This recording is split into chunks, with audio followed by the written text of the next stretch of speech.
Well, Derek, a 1-1 draw at Oxford today. How did you see the game?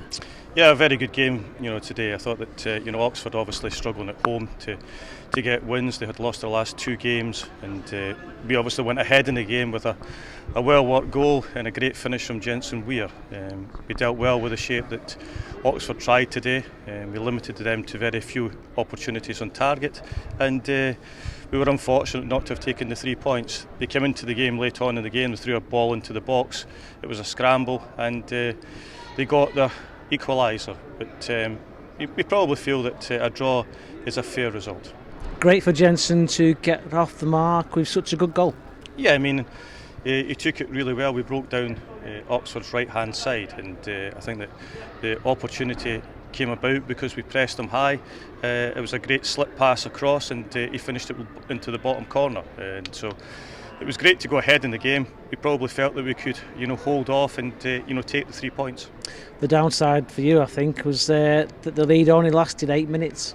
Yeah, I mean, for them to put a long ball into the box and not deal with it, it's not like us, but it bobbled about a bit, and they were able to, get that. But in the end, we're down to the bare bones. We had 18 players here today. We used all our substitutes. We don't have any more players in the building.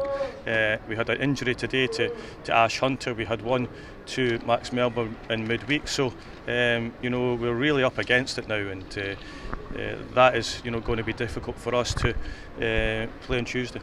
A real blow to lose Ash Hunter after just 5 minutes. Yeah, I mean, he had fatigued, and that's understandable. The amount of games we've had to play in the month of August is really, really hard. I don't think that it should be the case. We've had to play League Cup games. We've also had to play league games back to back, Tuesday, Saturday. So that's been extremely difficult from a management point of view. And if you don't have a big squad, then you're going to come into a bit of difficulty, and that's what happened today. And Liam Gibson, he went off as well towards the end. How's he? Yeah, he went off with cramp, and to be fair, they put in a really good shift today, all the players. We've had 3 very tough away games in Peterborough, Bolton and Oxford, and that's been a tough schedule for us to deal with, and we're away to Rotherham in the League Cup on Tuesday night, so we'll see what we've got to come out in that game. On the positive side, Cole Stockton came off the bench at half time. How was he?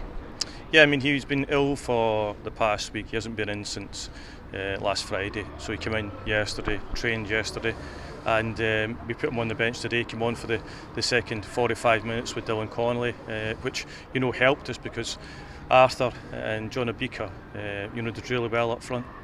The speculation around Cole isn't going away. Are there any updates that you can give the fans or anybody? Yeah, I mean, that'll come from the club when the time is appropriate, but at this moment in time we have had no bid that has been accepted, and we've had a couple of bids that have been derisory, to say the least, and we won't be allowing him to leave for that. We have, well, the owners have a value for him, and he knows that. We've spoken to him, and unfortunately when you sign a contract you have to stay until your owners say that you can go otherwise, and we would like him to stay. We offered him a new contract, we offered him to be the highest paid player at the club, and so be it. Just over a week or so to go to the transfer deadline. Will you be glad when it's all over? Well, I've got no more money to spend, so that's a problem at this moment in time. I'm down on players, which is a real problem. From my point of view, I hope the window's open for another 6 months.